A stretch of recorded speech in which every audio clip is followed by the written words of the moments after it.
lack of rain and the advance of cold fronts this week, it's gotten pretty dry. So dry, in fact, the fire risk is rising to dangerous levels. Our Bill Logan is out along the Hillsborough Bypass Canal tonight with graphic evidence of how dry it is and why folks are so worried. Bill? And Jamison, what I can tell you about right now is this dry grass. When that front that Dennis talked about coming through over the weekend came through, it just left all of this dry and brittle. And this is the kind of fuel that fires love to burn through. The fire danger has risen here locally, not to levels that it has been in years past when we've been suffering with droughts. But today, right now, it's as bad as it's been all season.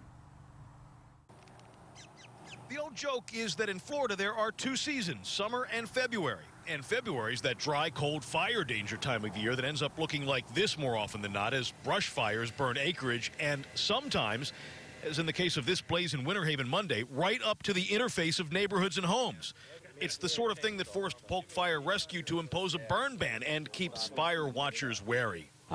We do, yeah. Starting about this time of year, we do start getting concerned about it. Ken Bradshaw with Hillsborough Parks and Recreation's Conservation Section is the one watching all of the county's non-developed natural preserve areas for potential problems. Today was to have been a day to fight fire with a prescribed burn on this dry brush on county land near Lithia. But even as the crews assembled to stand by in case of any flare-ups, the wind shifted and put nearby stands of trees in danger. We're in caution mode right now, and we're not really too anxious to pull the trigger, so to speak. So that's kind of the balancing act, I guess, sometimes. But today you're erring on the side of caution. We are today, yes.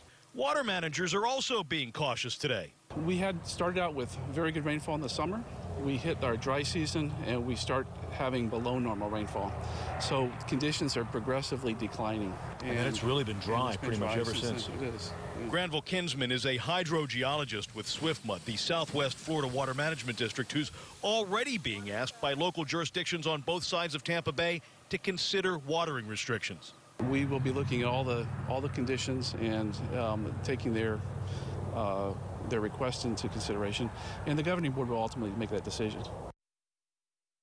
And that decision by that governing board will be made this time next week. There's going to be an awful lot of discussion between now and then. And one thing I want to bring up, I mean, when you stand out here by the bypass canal, you can't really tell that the aquifer levels or the surface levels have really dropped that much. But the one thing that's different this year is that we don't have that CW Bill Young reservoir. That's taken millions of gallons of storage off the table. And because that's not there, this acute shortage of rain is really starting.